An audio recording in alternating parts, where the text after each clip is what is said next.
안녕하세요. 오늘은 우리 국어의 특징 같이 살펴보도록 하겠습니다. 자, 먼저 이 국어의 특징은 교재를 좀 펴시고 24쪽.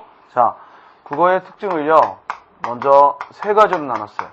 일단 우리 국어는 개통상 알타이어고, 그리고 형태상 교차어라는 건 지난 시간에 말씀드렸고요. 자, 국어의 특징을 세 가지로 제가 분류를 했죠. 첫째 뭐예요? 의문상의 특징.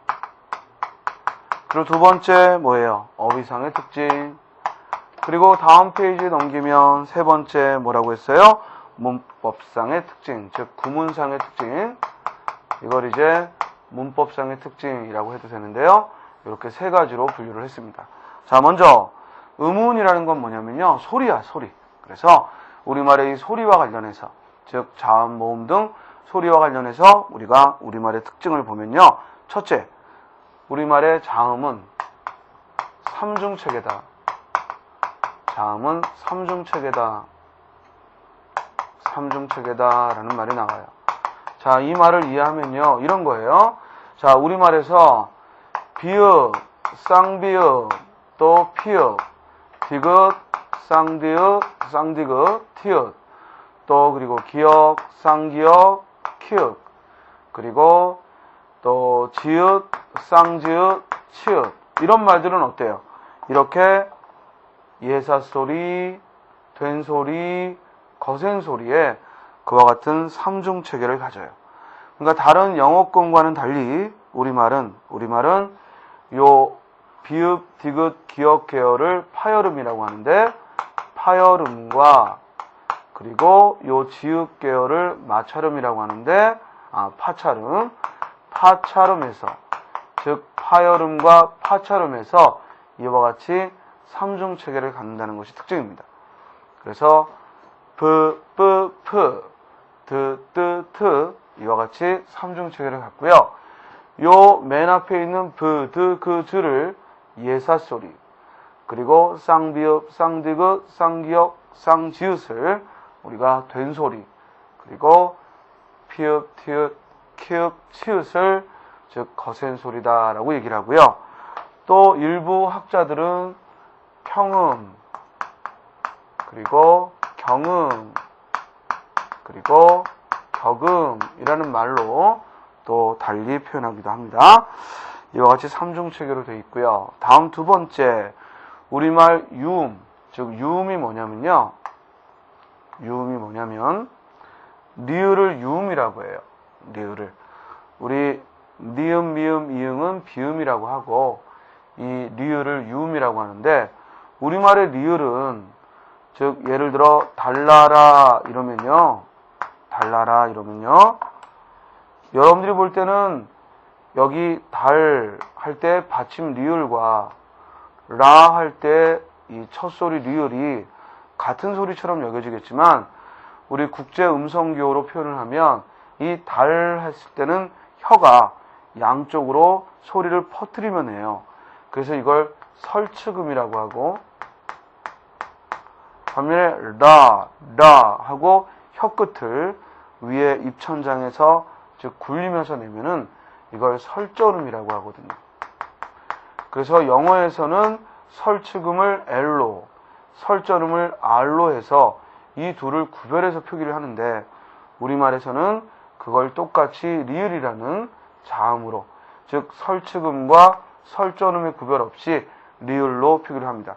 자, 지금 벌써 설치금, 설전음 그러니까 이거 어려워지는구나 하겠지만, 그런 생각하지 말고 그냥 이 받침에서 발음되는 걸 설치금, 첫 소리에 발음되는 걸 설전음, 이렇게 부르는 거고, 사실은 음성기호로 즉 표현하면 L과 R로 서로 발음이 다른데, 우리는 그걸 그냥 리을로 표기를 한다.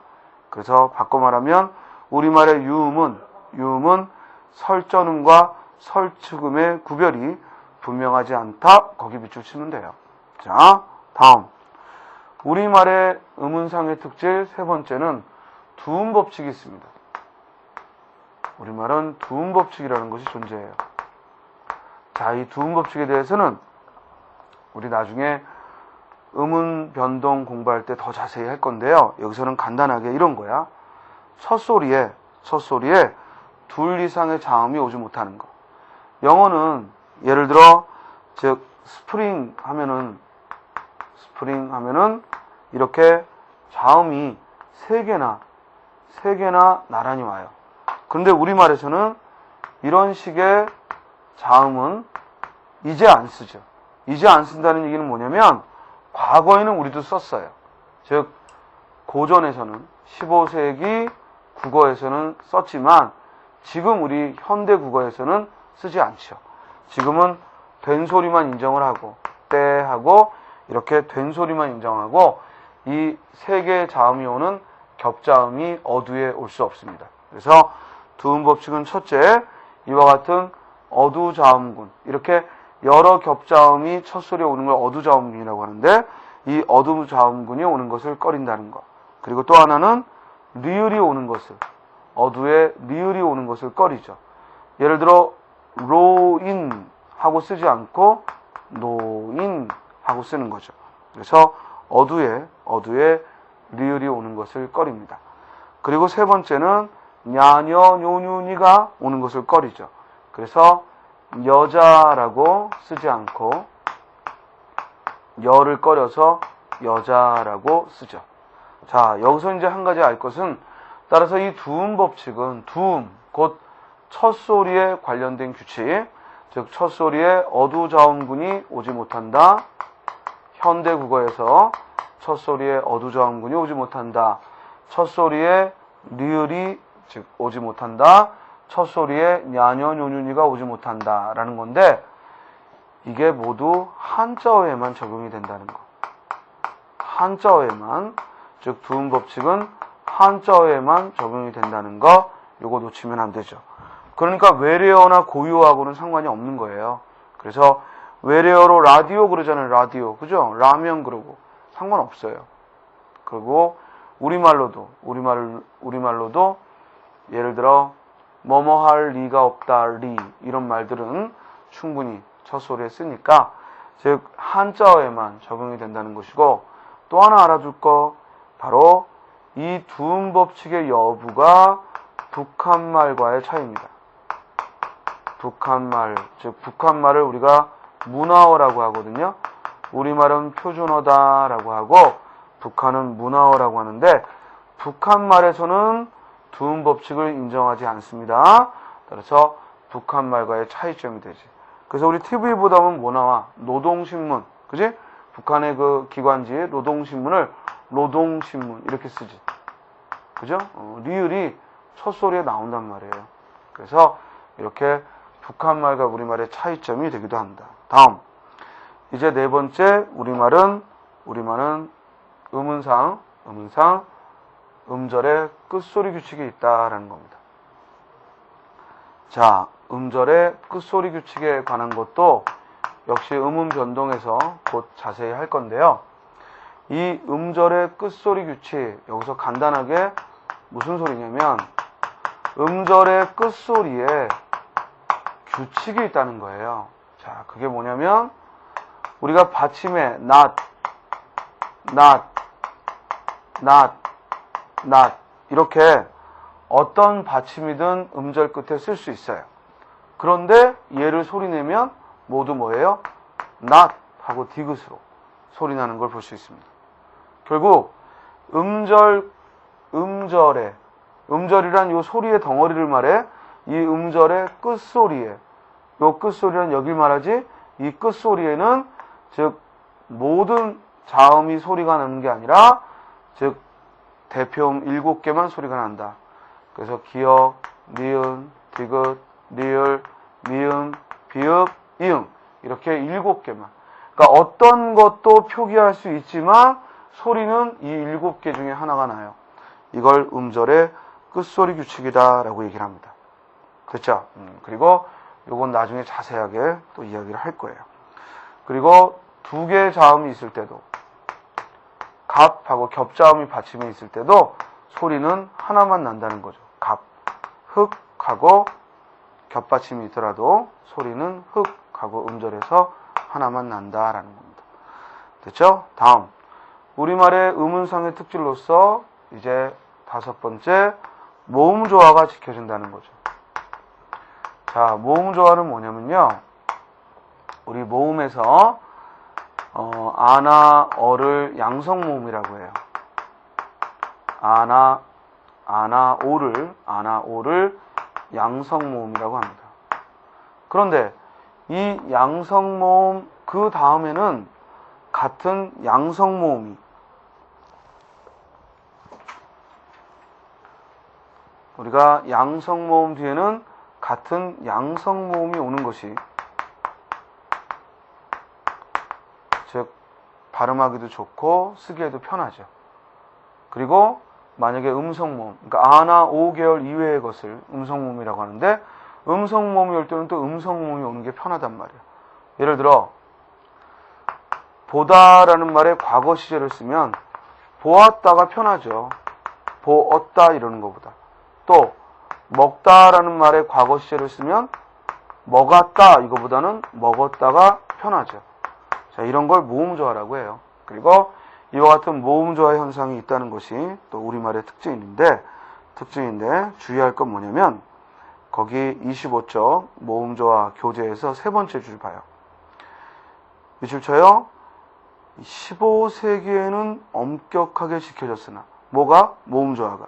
15세기까지는 모음조화가 엄격하게 지켜졌지만 16세기 후반 아래아의 음가가 소멸되면서 차차 약화되었다.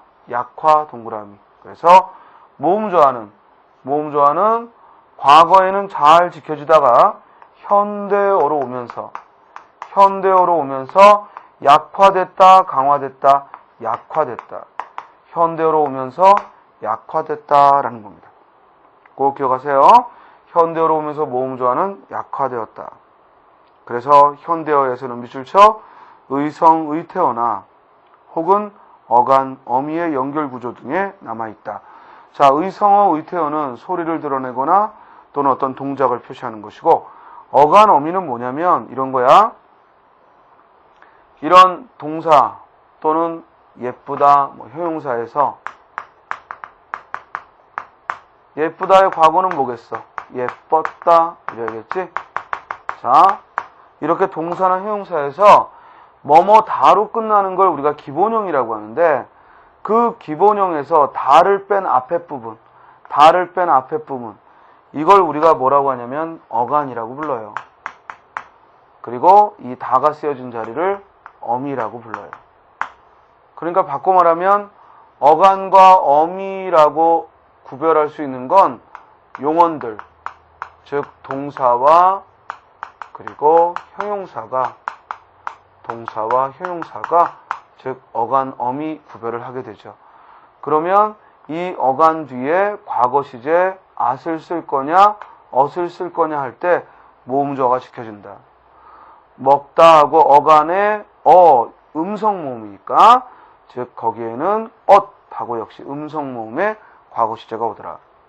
또 예쁘다 이 음모음은 중성이라요. 요 앞에를 보고 판단해야 돼요. 이 앞이 예니까 계열이니까 음성 모음이니까 여기서 과거 시제도 ot이 왔다는 거죠. 그래서 어간 어미의 연결 구조 등에 남아있다라는 겁니다.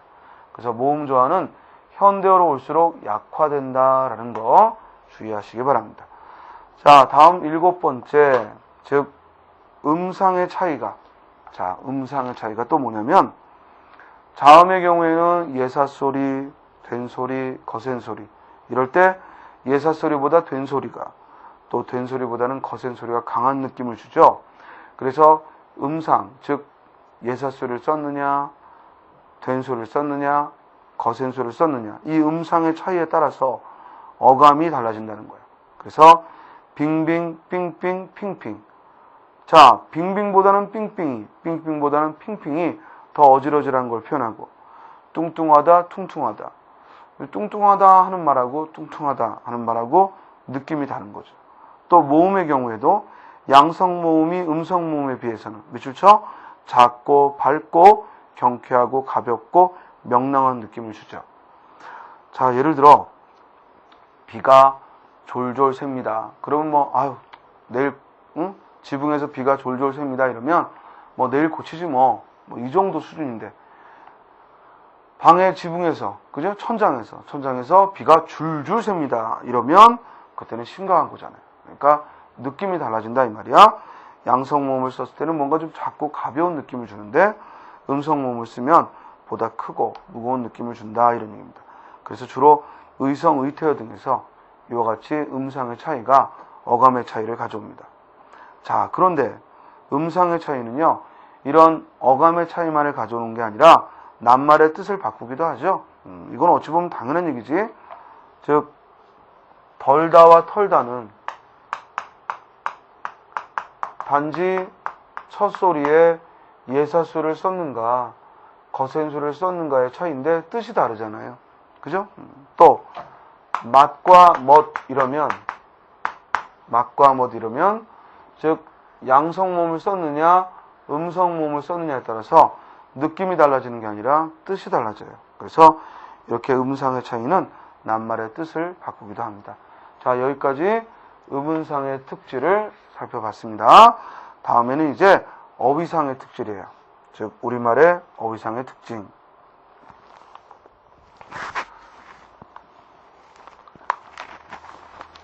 자, 우리말의 어휘상의 특징을 보면은 국어의 특징에서 이제 음운상의 특징을 살펴봤고, 어휘상의 특징을 보면요, 이 어휘상의 특징은 네 가지로 들 수 있는데요. 첫째는 우리 지난 시간에도 이런 얘기했죠. 우리말은 한자어, 고유어, 외래어로 이루어져 있다. 그런데 그 한자어가 가장 비중이 크죠. 그리고 나머지가 이제 고유어나 즉 외래어가 되는데요. 우리말은 이렇게 한자어의 비중이 크다. 그래서 많이 보는 학자들은 한 80%까지 보고요. 또 좀 비중을 작게 보는 사람들도 약 60%는 즉 한자어다라고 보고 있습니다. 그래서 우리말의 어휘상의 특징 첫 번째는 한자어의 비중이 크다라는 겁니다. 다음 두 번째는요. 우리말은 높임말 그리고 친조어, 즉 워낙 우리는 상하관계를 강조하는 그런 민족이다 보니까 이 높임말과 친조어가 발달했다라는 겁니다. 그래서 밥 대신에 진지라고 한다거나 나이 대신에 연세라고 한다거나 또 친조어, 즉 친척을 지칭하여 부를 때 우리 그 언어의 절에서 보면은 뭐 형님의 아내를 뭐라고 부르느냐, 형수님, 아주머니 이렇게 부를 수 있고요. 반면에 또 남동생의 아내는 또 뭐라고 부르느냐, 뭐 재수씨, 개수씨 이렇게 그 가족 간의 관계에서도 그 명칭이 달라지는 걸 보게 돼요. 따라서 이렇게 우리말은 높임말과 친조어가 발달했다라는 것이 두 번째 특징이고, 자, 세 번째는 우리말은, 자, 여러분들 교재 26쪽을 펴보시고요. 감가어가 발달했어요. 자, 요것도 주의해야 돼. 감가어 하면은 우리 친구들은 아까 그 의성어나 의태어를 감가어라고 하기 쉬운데 의성, 의태어는 그 아래 나오는 상징어야. 응? 의성, 의태어를 어학적, 즉 국어학적으로는 상징어라고 부르는 거고, 여기 감가어가 발달했다. 요 감가어는 즉 예를 들어 우리의 시각이나 청각이나 미각이나 이를 드러내는 거예요. 자, 영어에서는 노랗다 그러면 yellow 하고 우리 외래어 표기로는 yellow라고 해요. yellow가 아니고 yellow라고 하는데, 자, 영어에서는 yellow라고 한마디로 표현할 걸 우리는 거기 교재에 있듯이 노랗다, 노릇게 하다, 노릇그레 하다, 뭐 거기 노랗다와 관련된 거 다 써보니까 즉 30개 가까이 되더라고. 그래서 이렇게 우리말은 감가어가 매우 발달했다. 또 이 감가어가 발달하다 보니까 사람의 특징을 말할 때도 비유적으로 사용이 되기도 한다. 그래서 예를 들어 그 사람은 즉 말이 싱겁다. 그 사람은 싱거운 사람이야. 이런 말을 한다면 이때 싱겁다는 우리가 뭐 그 사람 혀로 이렇게 핥아보고 혀로 핥아보고 싱겁다 이게 아니지, 즉 뭔가 말을 좀 가벼운 소리를 많이 하고 또 싱거운 말, 뭐 농담 찍찍하고 이럴 때 우리가 싱거운 사람이다라는 거지. 또 철수는 손이 매워. 철수는 손이 매워. 즉 손이 맵다 이러면 이거 뭐 철수 소를 빨아봤더니 뭐 맵다 이게 아니잖아. 그죠? 이때는 자식이 툭 쳤는데 매우 아프다. 보기보다 힘이 세다. 이럴 때 손이 맵다라는 말을 하는 거죠. 그래서 이처럼 우리말의 감각어는 이렇게 비유적으로 전용돼요. 이거 한자 봐. 전용 그러면 바뀌어 사용된다 이 말이에요. 즉 바뀌어 사용되어서 즉 이렇게 감각어가 바뀌어 사용되어서 즉 전용되어서 쓰이기도 합니다. 자, 끝으로 우리말의 어휘상의 특질 네 번째, 즉 우리말은 상징어가 발달했다. 상징어가 뭐라고요? 의성어, 의태어를. 상징어란 뭐다? 의성어, 의태어야. 또 뭐 상징하는 말 이러지 말고. 자, 국어 학습할 때 또는 다른 과목 공부할 때도 마찬가지지. 우리 첫 시간에 언어의 특성 하면서도 그랬잖아. 개방성. 언어의 개방성 그러면 뭐 아무나 쓸 수 있다 이런 게 아니라 뭐라고 그랬어? 무한한 표현이 가능하다. 창조성이란 말하고 같은 말이라고 했죠. 그러니까 항상 공부한다는 것은 그 과목을 공부한다는 것은 그 과목에서 사용하는 개념을 이해한다는 거야. 그래서 여기 상징어다라고 했을 때 우리 국어의 어휘상의 특징으로서 상징어다라고 했을 때 이 상징어는 의성어와 의태어를 말합니다. 정확히 말하면 음성 상징어라고 하는데 이 의성 의태어가 매우 발달했죠. 그래서 이 의성 의태어를 통해서 어떤 어감의 차이를 드러낼 수도 있지만 거기 나와 있듯이 의성어를 가지고 새로운 사물, 즉 낱말을 만들고 또 의태어를 가지고 새로운 낱말을 만들기도 하죠. 예를 들어 기러기, 개구리, 꾀꼬리, 매미, 귀뚜라미, 뻐꾸기, 쓰르라미는 의성어를 이용해서 만든 말들이고 반면에 깜빡이, 누더기, 반짝이, 삐죽이, 그리고 살살이 이런 말들은 의태어를 통해서 의태어에서 새로운 말을 만든 겁니다. 자, 여기까지 어휘상의 특징 네 가지 얘기했습니다. 하나는 뭐야? 한자어의 비중이 매우 크다. 또 하나는 뭐야? 우리말은 사회적 관계가 발달해서 높임말, 친족어가 발달되었다. 그리고 또 하나는 뭐야? 감각어가 발달해서 비유적으로 전용되어 사용되기도 한다. 마지막으로 상징어가 매우 발달해서 즉 의성어나 의태어를 이용해서 새 말을 만들기도 한다. 자, 끝으로 우리 국어상의 특징 세 번째, 구문상의. 우리 국어의 특징 중 구문상의 특징을 봅시다. 먼저 구문상의 특징은 즉 문법상의 특징이라고도 하는데요. 문장을 만들 때, 구문이란 문장이잖아. 문장을 만들 때 우리말이 갖고 있는 특징 첫 번째, 우리말은 교차어의 성질을 갖는다. 얘기했죠? 교차어의 성질을 갖는다는 건 뭐야? 조사나 어미 등 이런 문법적 관계를 표시하는 형식 형태소, 문법적 관계를 표시하는 형식 형태소, 조사 어미가 발달했다라는 얘기입니다. 그래서 즉 형식 형태소인 조사 어미가 실질 형태소 뒤에 붙어서 문법적인 변화를 준다. 이것이 먼저 우리말의 문법상의 특질, 구문상의 특질 첫 번째 특징이고요. 그 다음 어순에 있어서 우리말은 영어에 비해 주어, 목적어, 서술어의 어순이다. 즉 이 말은 뭐냐면 영어와 달리 우리말은 서술어가 맨 끝에 오는 구조다. 자, 그러다 보니까 이 서술어가 맨 끝에 오기 때문에 장단점이 있죠. 먼저 말하는 이 화자의 입장에서 본다면 가장 중요한 말을 맨 나중에 하니까 청자를 끝까지 붙들어 둘 수가 있어. 무슨 말을 하지? 하고 이렇게 끝까지 붙들어 둘 수 있는 그런 장점이 있죠. 그런데 또 거꾸로 청자의 입장에서 본다면 이건 뭐야? 단점이 될 수 있지. 뭐냐면 중요한 말이 맨 끝에 있으니까 이 사람 말을 들을 때 뭐라 하지? 이러다 보니까 뭐야? 끌려가는 거야. 끌려가니까 비판적으로 들을 수가 없다는 거죠. 비판적으로. 예를 들어 이런 거야. 영희가 철수를 불렀어. 철수야, 야, 너 키도 크고 멋지고 너 성격도 좋고 공부도 잘하고 너같이 이렇게 훌륭한 남자애는 처음 봤어. 그러면 철수는 날 칭찬하니까 그죠? 고마워 하고 이제 쑥스러워하겠지. 뭐 그런 말을 하니. 그런데 영희가 그런데 하고서는 너처럼 그렇게 좋은 집안에 공부도 잘하고 잘생기고 그리고 또 성격도 좋은데 나는 왜 너를 막 보면은 그지? 우울해지니? 또는 나는 왜 너만 만나면 토할 것 같지? 이러면은 결론은 뭐야? 결론은 아무리 앞에서 칭찬을 했더라도 헤어지자 이거야. 아니 같이 만났는데 토할 것 같으면은 같이 어떻게 만나요? 따라서 즉 우리말은 청자 입장에서는 뭐야? 비판적으로 들을 수가 없어. 즉 끝까지 뭐라 하지 하고 끌려가게 되고 또 화자의 입장에서는 그게 장점이 되지.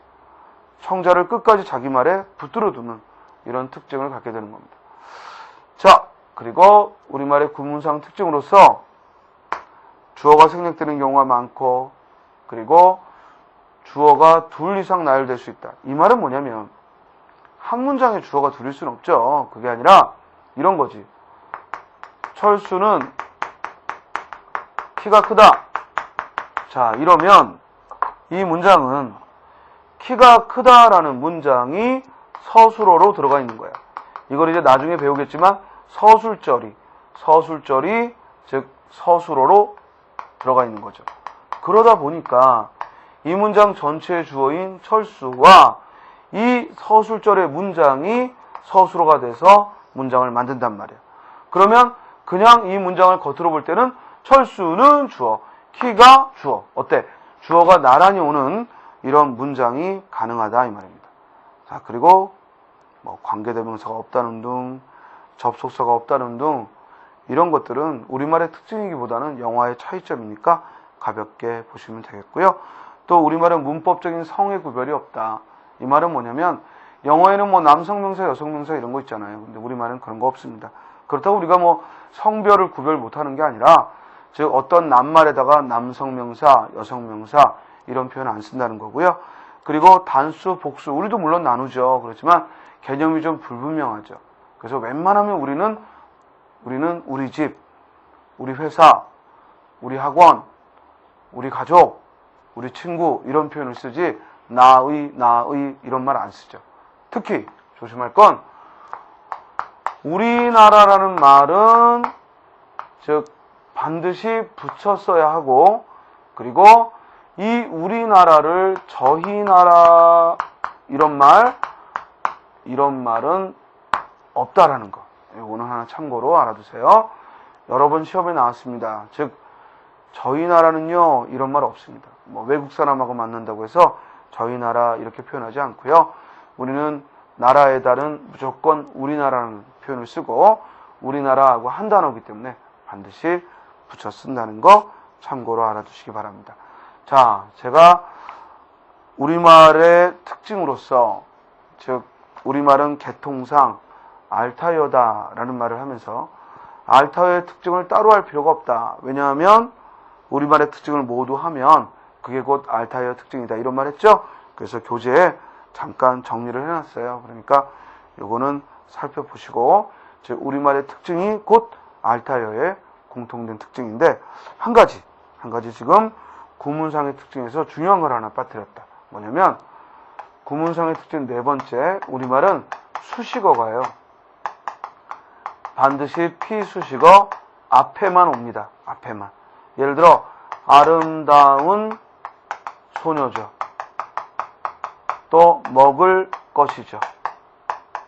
또 올해 합격한 철수. 즉 항상 우리는 그 꾸미는 관용어가 아무리 길어도 됐습니까? 반드시 앞에 온다는 거죠. 영어는 어때? 긴 문장이 수식할 때는 대절로, 그지? 즉 관계대명사절로 효용사적 용법 해가지고 뒤에서 수식하게끔, 그죠? 이렇게 바꾸지만 우리는 무조건 앞에서 꾸며. 앞에서. 그래서 수식어가 피수식어 앞에 온다. 요거 하나 꼭 기억하시기 바랍니다. 자, 오늘은 국어의 특징을 중심으로 학습을 해봤습니다. 꼭 복습하시고요. 그리고 지금 말씀드리는 이 강의 내용들은 곧바로 한 문제가 연결될 수 있는 그런 내용들을 중심으로 하고 있는 것이니까 여러분들 수업한 내용 위주로 복습을 꼭 하시기 바랍니다. 다음 시간에는 이제 본격적으로요, 의문론해서 의문 변동에 대해서 공부하는 시간, 그리고 이걸 알아야 돼. 우리가 어문 규정에서 표준 발음법이 있는데 이 표준 발음법을 따로 하는 게 아니라 저는 수업 시간에 의문론을 설명하면서 어문 규정의 표준 발음법을 이어 얘기할 거예요. 그러니까 비록 교재에 어문 규정을 쭉 순서대로 넣어놨지만 그걸 따로 보지는 않습니다. 그러니까 여러분들이 이제 다음 시간부터는 이 의문론 공부하면서는 표준 발음법을 참고하고, 또 단어와 형태소 공부할 때는 한글 맞춤법을 참조하고, 이러면서 어문 규정과의 관련을 가지고 학습할 수 있도록 이렇게 계획을 잡기 바랍니다. 오늘 것까지 복습하시고요. 그죠? 다음 시간에 이제 의문 변동부터 공부하도록 하겠습니다. 수고하셨습니다.